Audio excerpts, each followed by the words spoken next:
Hello fun people, I'm Isaac Carlson and I'm focused on spreading magic by discussing Disney, and today I want to understand Nani and David's relationship in Lilo and Stitch. Were they friends? Did they become more than friends? What was really going on between them? And of course, if you're new here and you like to be part of the Galactic Federation, then consider subscribing. And if you enjoy the content I make and want to be updated on all of my adventures, consider supporting me by following me on Instagram, Twitter, and Twitch. I'm learning more and more that having all of you fun people in many places, being multidimensional, can really ensure long-term sustainability for all of the magic I want to share, so it would be greatly appreciated if you checked out my social media links in the description.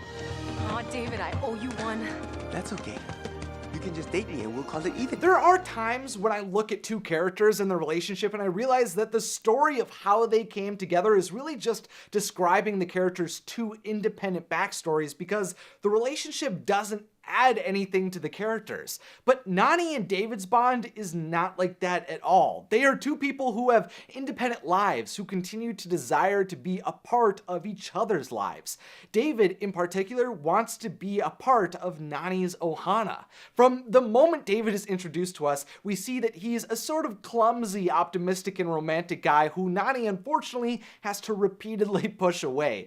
He's aware of all of the stresses and problems that she's going through with attempting to provide for her and for her sister Lilo, but David also understands that at some point she does need to take a break and focus on herself. He wants to be there for her in those moments. Listen, I was wondering, if you're not doing anything this... David, I told you I can't. I got a lot to deal with right now. When we first start seeing their relationship, Nani isn't trying to completely reject David, which is why she mentions that she might be interested another time, but it's just difficult for her at that point in her life to give herself the freedom to put energy into anyone other than her sister, especially when her custody over Lilo had been threatened. Later, when Nani would confront the experiment Spooky, we would even come to realize that taking away Lilo was her greatest fear, so it makes sense that Nani would do anything she had to do in an attempt to avoid that fate, which I think is very admirable. Keeping her family together was Nani's top priority.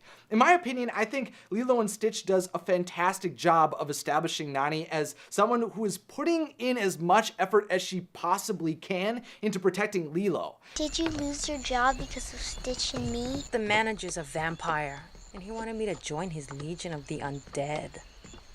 I knew it. We can tell that all of the work she puts into building them a better life is genuine, and that through every moment she's making the best decisions she can at the time. I mean, how was she supposed to know that attempting to give Lilo a dog was going to lead to their house blowing up by aliens?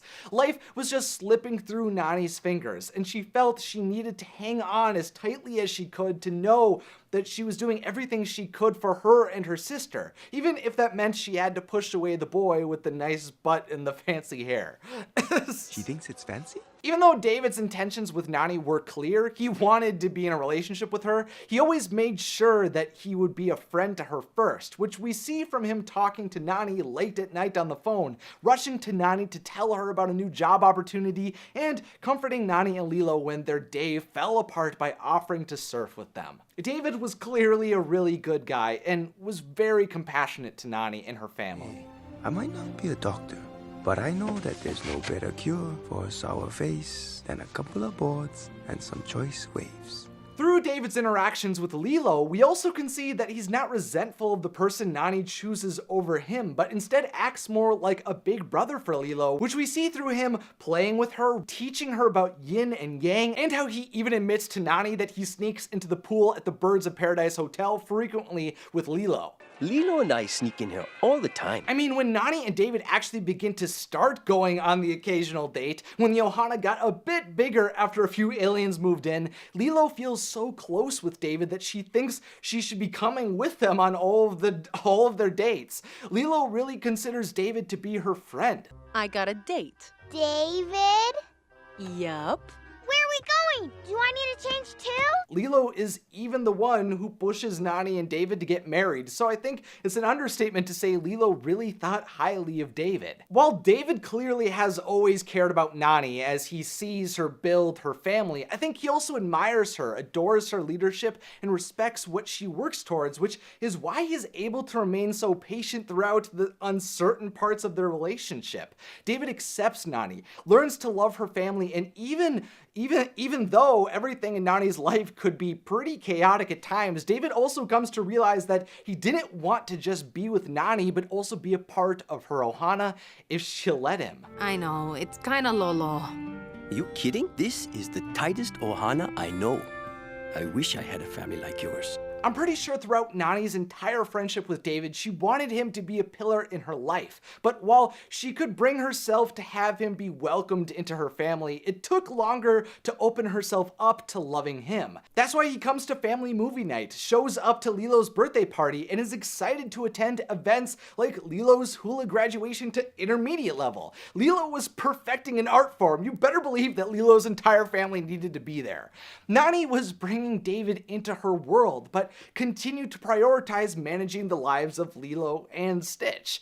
David, I'm not ready for a real date yet. Things are still kinda lolo around here. While the grand majority of the time David is a totally patient gentleman, he does occasionally get caught up in harebrained schemes to fast-track himself a place in Nani's heart. Like when Pleakley convinces him to attempt to make Nani jealous, but of course that plot with Pleakley in woman's clothing did not work too hot. Nani was not very impressed with David that day. You came over here and interrupted me at work to tell me you have pretend plans with Pleakley? My name is Inga. I'm a foreign exchange student. Are you jealous? When Nani and David do start to date, we also get to learn that David is willing to fight for her, which we see when he is told that Nani is supposed to be marrying someone else, and he decides to charge into the wedding. Nani! Oh, Nani. Hi.